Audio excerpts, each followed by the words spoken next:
زۆر کەس نەزانانە کە عەقڵی لە چاویتی نەک لە حیزبی خێنەوەی مێژوویی نییە ئەڵێ هەولێر زین چ ناوەدانا چەند پێشکەوتیە کورە ئەوە بەس دە بەنگۆ دەڵێ ئەوەی پارتی کردیتی لووتکەی خیانەتە لە بەرامبەر ئەو شارە مێژوویە ئەو شارە کەلتوریە مێژووی تەمەنی 8,000 ساڵە 6 بۆ 8 تەقدیرات ئەوەیە ئەو کەلتورە جوان و گەڕەکە جوانانت هەبوو کە 4-5 گەڕەکە تازیل خانەقا سەعد و ناوە عەرەبان برا ڕۆ لە 2008 ئەو نۆزات هادیە بەلێ دوان هەیتی گوتی بە تەمام تەخت دەکەینە ئەهرام ئەمە یونیسف ماهینە سەخت لێمان نەگەڕەتێک بدەن بەڵام 15 ساڵ زیاترە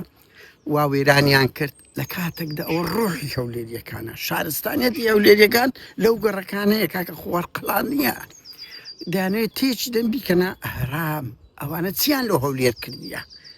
قەڵا ئەو شوێنە مێژوویە چیان لە بۆ کرد هەندە ئەوەی لە چاوی لۆی کرایە ئەوە بەششی زەختی ئێمە مانان بوو بۆ 2008 من تحدا دەگەم کە کرا شارێکی مێژوویش بەرەو بوومی خەباتی بەشی گەورەی ئێمە بوو پارتی ئەو شارەی وێران کردیە دوو دنیای دروست کردیە دنیایەک لۆ هەژاران کە لەو پەڕی وەزاخرابی دەژین دنیاش لە بۆ خۆیان کە پڕی لە ئەهرام کردیە هەولێری کۆن نەمایە لە هیچ بوارێکدا پڕ لە تعریب نیوان نیوە لەگە خەڵکی هیچ جێلێ نییە لە کەرکک زیاتر ئێستاگە ئەگە کەرکک باز بە زۆرم نەکردی پارتی بارەزوومەندانەی خۆی کە هەولێری وا تعریب کردیە بەس لە پێناوی بزنسیش زەوی جوتیارە ما داگیر نەکرێتن ئێستاکەوا زەوی گەردیەکان داگیر دەکرێت کە ئەو پەڕی ناڕەزایی دەدەبرن کە زەوی کوشتتوکاڵێ دەرێن نێک بە 75 کردیە و دەیکاتە ئەهرام بە زۆرم نێش ینی لە خەڵک دەبن کەسی ومێت خۆش ناو دەڵێ یەک کەس یەک مەسئولی پارتی زەویان داگیر نەکردیە بەس پێم برێ پاڤیلۆنی چیە ئەربی لێرتی چیە بەس پێم برێ لۆ ئەو هەموو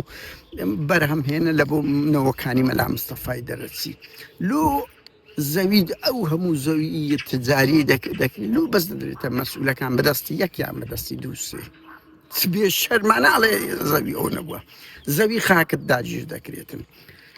پڕی تعریب دەکرێت شارێکی وا حرێمگران بوویتە شوێنی خەڵک لە هەشتاکان زۆر بەعاز ئستا لە خەلیج ڕادێتە هەولێر لۆ ڕابواردنێ لە گوندی لوبنانی و لە ئسکان و لە دەیان شوێن لەو لاشکەش برا مسلمانەکانمان بە ناوی مسیار بە ناو ژنی کورتکەتینە کە هیچ سانسۆرەك نییە باەتە چ قورآانرە لینک خۆزکە 24 ساعت 5 لەگەری ڕادەبوێریت هەمووی قاپەخانەیە هیچی بەرڕی نیە ئەو شارەی لە 21 شانۆگەری لێکرا ئێستا هۆڵی نییە ئەو شارستانیەتی پارتیە فلیمەکانی پارتی لە 34 ساڵی ڕابردووە 29 ساڵی باڵا دەستی بەس پێم برێتیە ئەومێت خۆش ناو وەرە بەس بەم برێ مەسرور بارزانانی فلیم و هوەر و ئەدەبەت چییە کۆمەڵک خەڵک کۆمیدی هەند و خۆیان دەیکەن ماڵیان ئاوابی قسەک زەردەخەنەی دەخەنە سەر خەڵ وەرە پێم برێتە بەرازیل شینەکەت هەیە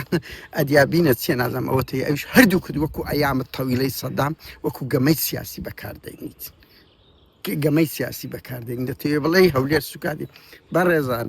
لەو هەولێرەی ڕاستە یەکێتی چەتەگەریەکی زۆری کرد لە نەوەتەکان بەس لە سلێمانیشە بووە یەکێتی کردیتی لە دهۆچش پارتی کردیتی لە ناو هەولێرش پارتی و یەکێتی پێکەوە کردیتیان پارتی چ دەی یعنی دەتەوێت واوێنا بکەی خەڵکی هەولێرە سوک ئەوە بوونا چەتەوە ڕێگر بوونا کە بەشش یەکێتی ڕاستەکەی دەستیشت خۆش بێ ئەوە سوکاتی بە ماڵی کۆسرە تو یەکێتی دەکەی کەرامەتیان نییە ئەگەنە پێیان دەگوتی لە زیاتی سندانی قوزەڵ قورتە 100 ئەوەندە تەیە هەر بەس دەچوو فلیمەکەم لە سەردەش عوسمانی دەکرد ئەو پارتیە نەدەوێرە جارشکە قسە بکە چکو لەگە پارتی دەبی کە گوتی سندان دەی پێ بڵێ قوزەڵ قورت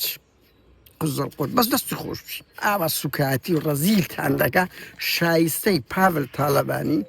یەکێتیەکان کوڕەکانی کۆسەرتی خۆم دڵنیا مەگەرەسە کوڕ بابتان بە ئوستە دنیاتان خراوە زەنگ بۆ کەرامەت هەولێریتان تێدا نییە لەبەر هاتینە سەحازرەشی بەڕێزان وە گوتم پارتی بخۆی هەیکۆیە چێە بێرکۆتی کورەوە یەکێک لە تەعۆ بە سەپیازەی پیستر بووە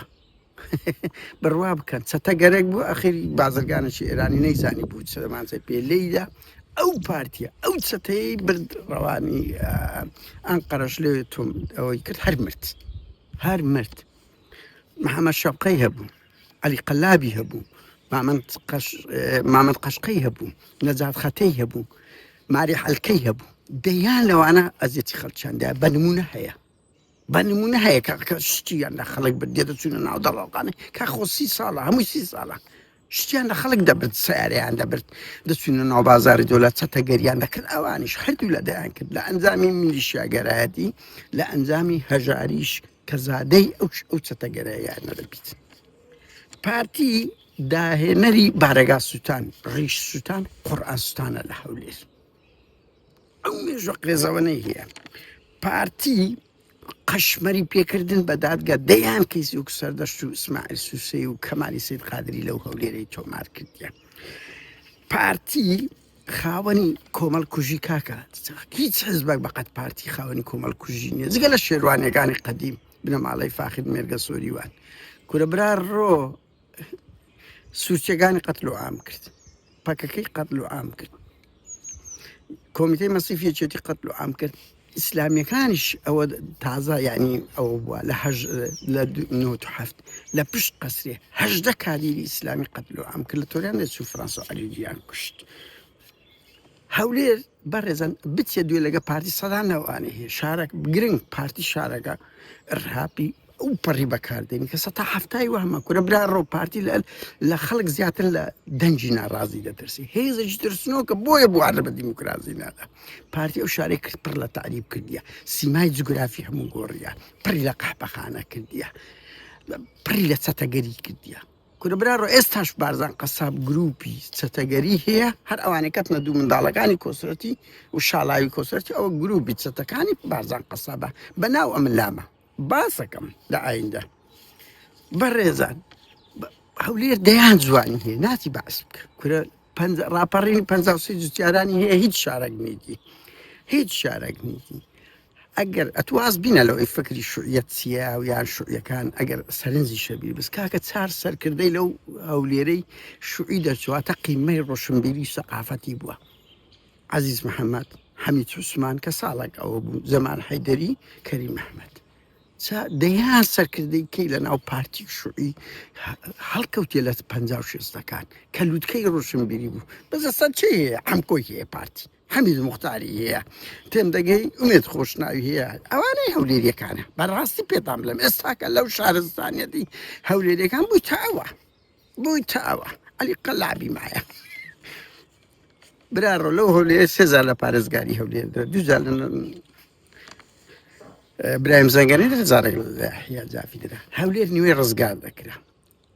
هەولێر بەردەوام چالاکی پێشمەرگەی لێبوو کە پارتی زەعیفترین حزب بوو. پارتی هەم بە لولەی دەبابە هەم بە خینی شەیدانی هەولێرە لە هەولێر ئەگە ناوەرە پێم برێت چ کردێ پارتی لە هەولێرێ لە 76ەوە وەرە تەحەدا دەکەم ناوی 50 لە بۆ 100 شەهیدی خۆت بژمێری لە 76 لە بۆ ئەوەی